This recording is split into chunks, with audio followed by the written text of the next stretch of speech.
My brother emptied the credit card I left on the table. I spent it on new clothes and a vacation. My brother emptied the credit card I had on the table.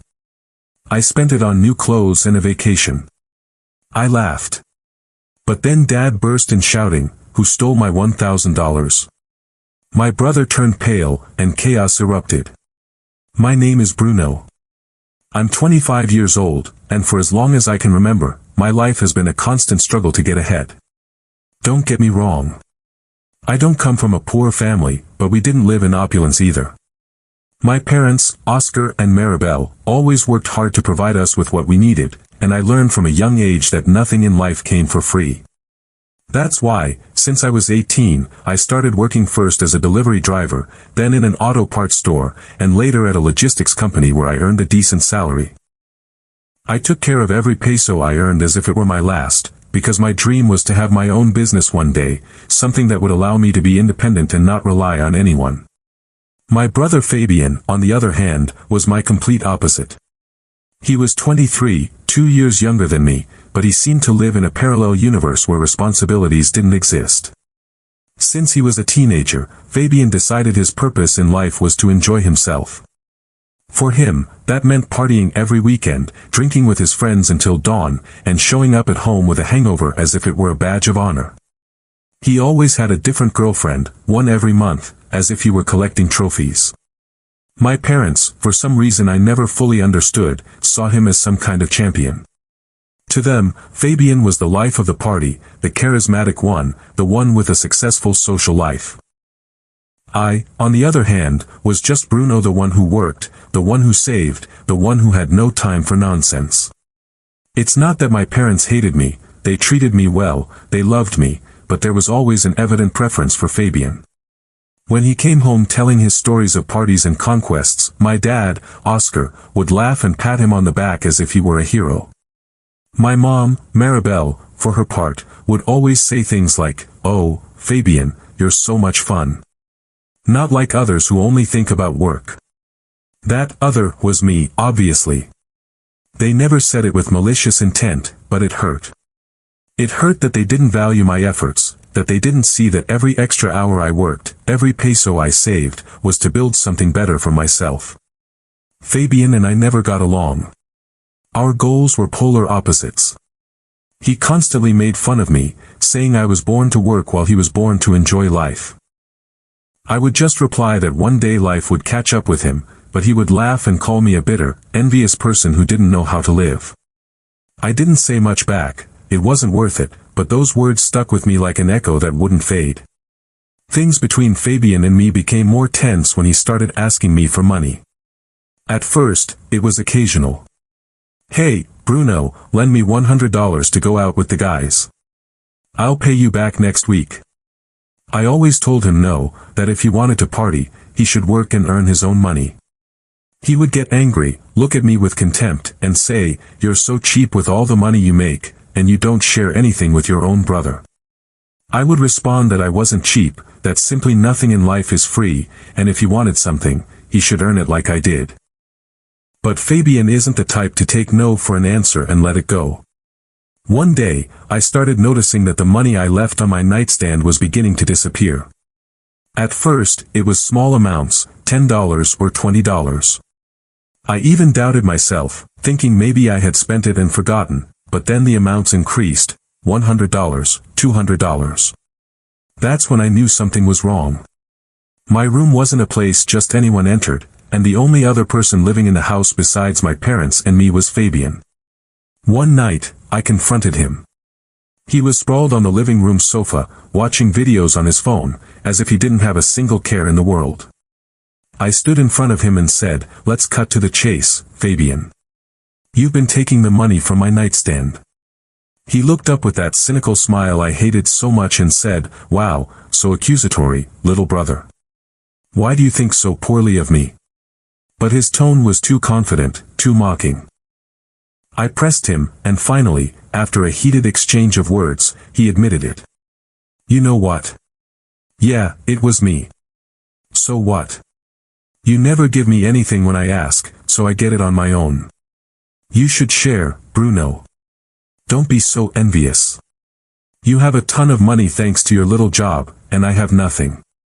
I was furious, not because of the money, but because of his audacity. Me, envious? Of what? His drunken nights and hungover mornings. I told him nothing was free, that if he wanted money, he should work like a man and not a thief. The argument escalated.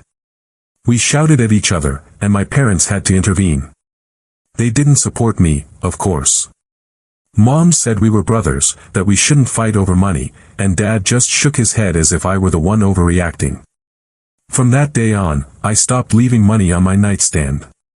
Everything I earned went directly into my bank account.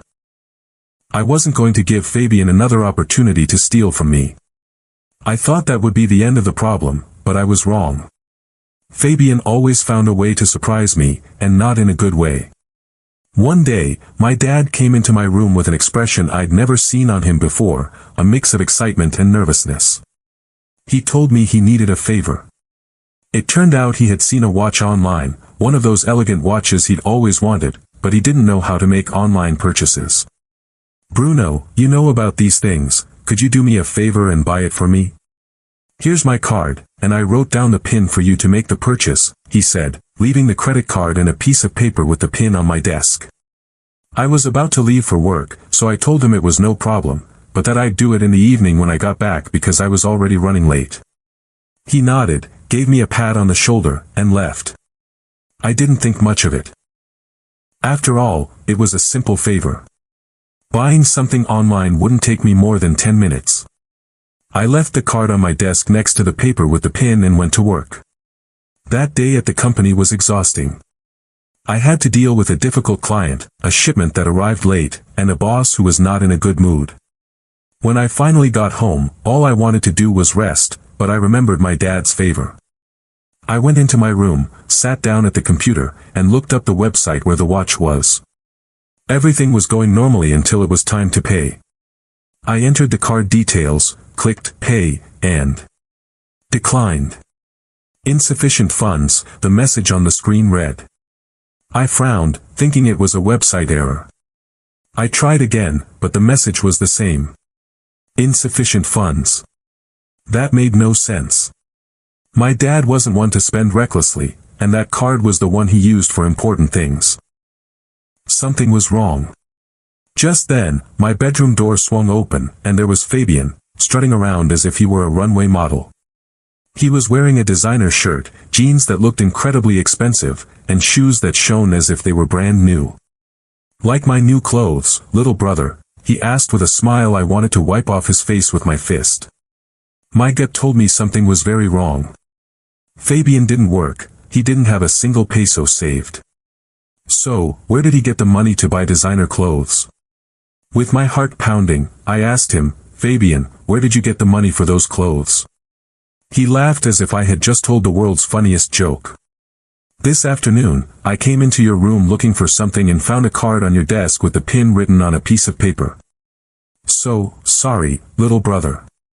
I spent your money on luxury clothes and a vacation for tomorrow. I'm going to the beach."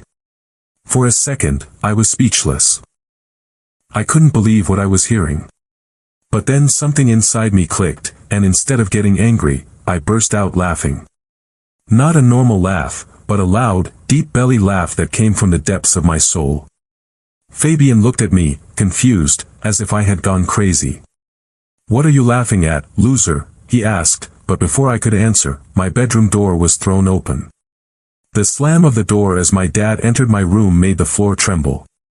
Oscar, his face flushed with rage, his fists clenched, and his eyes like burning coals, screamed with a fury I had never heard from him, who stole the $1,000 from my card. The echo of his voice reverberated off the walls, and Fabian, who moments before had been showing off his new clothes with that arrogant smirk I hated so much, froze. His face went from mockery to panic in an instant, as if someone had drained all the blood from it. The laughter I couldn't contain escaped even louder. And as Fabian looked at me in confusion, I told my dad exactly what had just happened. "Fabian used the card you left on my desk, Dad. He spent it all on designer clothes and a vacation for tomorrow," I said, still laughing, though I was boiling with indignation inside. My dad turned to Fabian, and I swear I had never seen my brother look so small. It was as if the entire world had crashed down on him. He tried to defend himself, his voice trembling and his eyes searching for any way out. "Dad, I didn't know it was your card. I thought it was Bruno's. I just wanted to," but my dad cut him off. "A thief. That's what you are, Fabian. A thief who steals from his own family," he roared, taking a step toward him. Fabian stumbled back, nearly tripping over a chair. He tried to speak again, saying something about how it wasn't his intention and that he just wanted to treat himself, but my dad raised a hand, silencing him. "I don't want excuses. You are going to pay back every single peso of that $1,000, even if it costs you your life. Do you understand me?" The argument didn't end there. My mom, Maribel, who had been in the kitchen until then, came running in when she heard the shouting. When my dad explained what had happened, her face changed. She had always looked at Fabian with pride, as if he were a living trophy, but now there was disappointment in her eyes. "How could you, Fabian?" she murmured, her voice a mix of disbelief and sadness. Fabian tried to appeal to her, saying he didn't mean to hurt anyone, that it was just a mistake, but my dad was not willing to listen anymore. "Mistake or not, you're going to pay for this," he declared. What followed was a lesson Fabian would never forget. My dad wasted no time putting him in his place. The next day, he took him to a factory on the outskirts of the city, a place where the air smelled of oil and metal and where workers spent 12 hours a day on grueling shifts for a salary that barely covered the basics. Fabian, who had always boasted about being too good for such jobs, had no choice. My dad forced him to sign a contract and made it clear that every peso he earned would go directly to paying off the $1,000 debt from the card. "And don't think you're getting out of this easy," my dad told him. "If you don't pay, you will never set foot in this house again." Fabian tried to save himself however he could. He went to the stores where he bought the clothes, begging for a refund, but the policies were clear: no returns on sale items or used goods. Desperate, he ended up selling the shirts, jeans, and shoes at a second-hand market, but he only recovered a miserable fraction of what he had spent. The vacation he had booked to enjoy on the beach was also a disaster. The agency didn't accept cancellations, and the money was already lost. Every day, Fabian came home with his clothes dirty, his shoulders slumped, and the face of someone who had learned a lesson the hard way. The parties, the nights out with his friends, the girlfriends he changed like clothes, all of that was over. The Fabian who thought he was untouchable was now just a guy trapped in a job he hated, paying a debt he had brought upon himself. For me, that moment was like taking my first breath in years. For my entire life, Fabian had treated me as if I were less than him, mocking my work, my savings, my way of life. He had stolen money from me, called me envious, and lived as if the rules didn't apply to him. But now, life was handing him the bill I had always warned him would come. My parents, who had always put him on a pedestal, finally saw their champion for who he really was. My mom no longer looked at him with that spark of pride. Now there was a heavy silence when she spoke of him. My dad, who used to laugh at his party stories, now just shook his head and muttered that Fabian needed to grow up once and for all. I, for my part, felt something I hadn't felt in a long time: freedom. Freedom from his taunts, from his theft, from the shadow that had always followed me. For the first time, I wasn't the one who had to justify my existence. I wasn't the one who had to prove anything. Fabian, the untouchable one, the one who always got away with everything, had fallen, and I was there to see it. I'm not going to lie, I felt satisfaction. A deep satisfaction that fills your chest and makes you smile without meaning to, because in the end, justice always arrives, even if sometimes it takes a while. The weeks following the credit card incident were a whirlwind in the house. The tension was so thick you could cut it with a knife. My dad, Oscar, wouldn't let the subject go. Every time Fabian walked through the door, dirty and exhausted after a shift at the factory, my dad would look at him with a mixture of disappointment and rage. "I hope you're learning something, because this isn't a game," he would say, while Fabian barely muttered a "yes, Dad," and went to his room. My mom, Maribel, tried to smooth things over at first, saying things like, "He's young, he'll learn." But even she started to tire of Fabian's excuses. I, for my part, stayed on the sidelines, working as always, but with a new feeling in my chest, relief. For the first time, I wasn't the one under the microscope. Fabian, however, was not cut out for factory life. He, who had always boasted of being too good for hard work, couldn't handle the routine. The 12-hour shifts, the suffocating heat of the place, the foreman who tolerated no mistakes, it was all too much for him. At first, he tried, or at least pretended to. He would come home exhausted, his clothes smelling of sweat and oil, and lock himself in his room without saying much. But it wasn't long before his true nature surfaced. 2 weeks in, he started showing up late to work. First, it was 5 minutes, then 10, then half an hour. The foreman gave him warnings, but Fabian, true to his style, ignored them. "It's not that big of a deal," I heard him say once on the phone to one of his friends, as if the job were a minor inconvenience. I also heard rumors that he wasn't performing well at the factory. He complained all the time, did things halfway, and spent his time looking at his phone when he thought no one was watching. His co-workers, who had initially tried to help him, soon grew tired of his attitude. The dismissal came exactly 2 months after he started. One morning, Fabian came home earlier than usual, with his head down and a letter in his hand. He didn't say anything, but he didn't have to.